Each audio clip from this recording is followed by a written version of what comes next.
हमर बलमुआ के समाचार ले कलकत्ता जाता रखा थे कि हाँ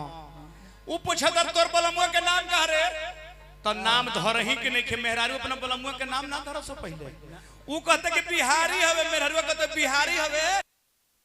पहले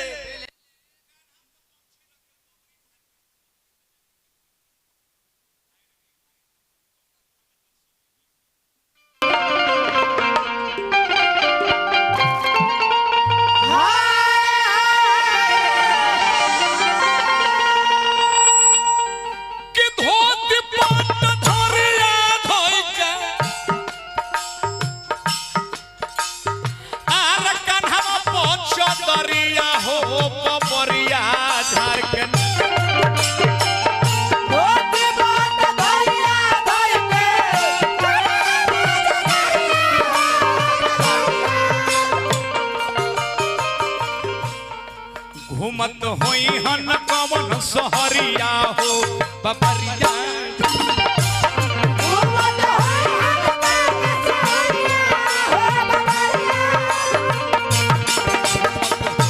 हन सहरिया हो बबरिया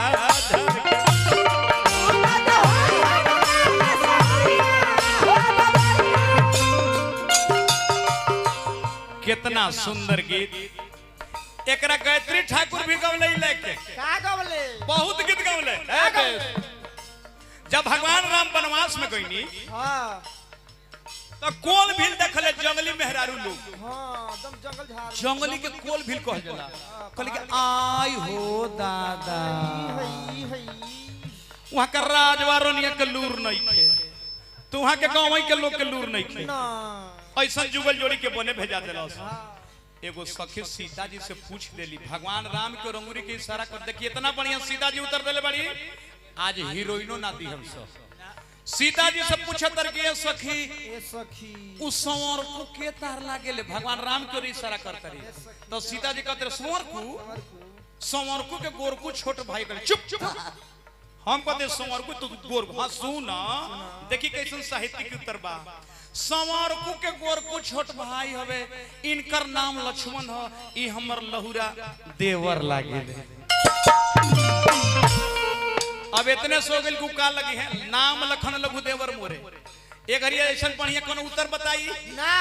आज के मेला बाजार में पति पत्नी घूमत होखे हां एके संगे ना तोर बाबू के संगे कौन नौकी पूछती नौकी ए सखी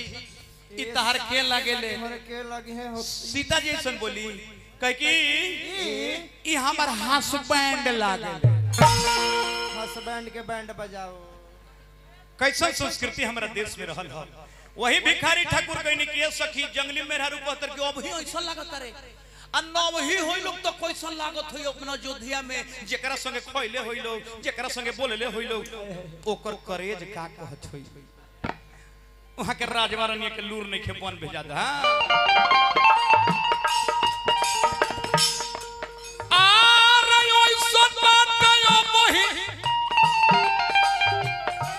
गायत्री ठाकुरी बात के कहले जंगली मेहरारू कहतर से कि अभी लोग सांवर गोर कितना नीमन लागत रे अभी ऐसा लागत रे नवही होई लोग तो कैसन लागत होई ओइसन बात कयो मही कैसन रे होई है नवही कवन रे घवही भेजबले बाड़ी बनवा हो कवन रे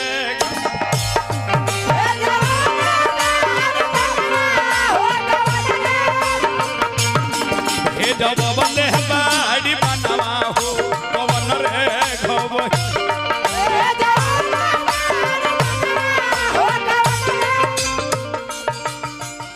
यही भाव में सुदर्शन यादव भी हनुमान जी के वंदना गावेला संकटों के मोचन होई संकटों के मोचन होई महिमा महाना लगा के मानव संकटों के मोचन होई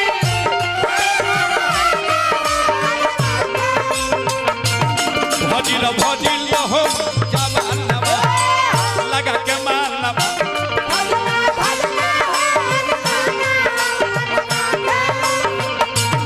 भजिल भजिल हो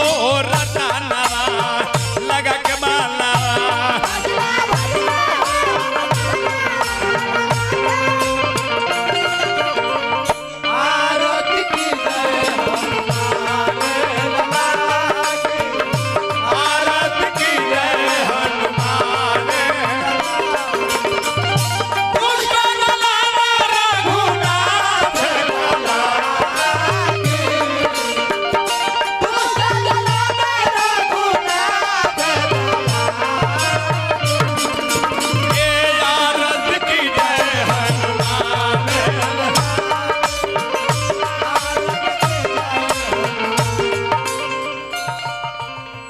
असंभव के संभव में बदल देला उ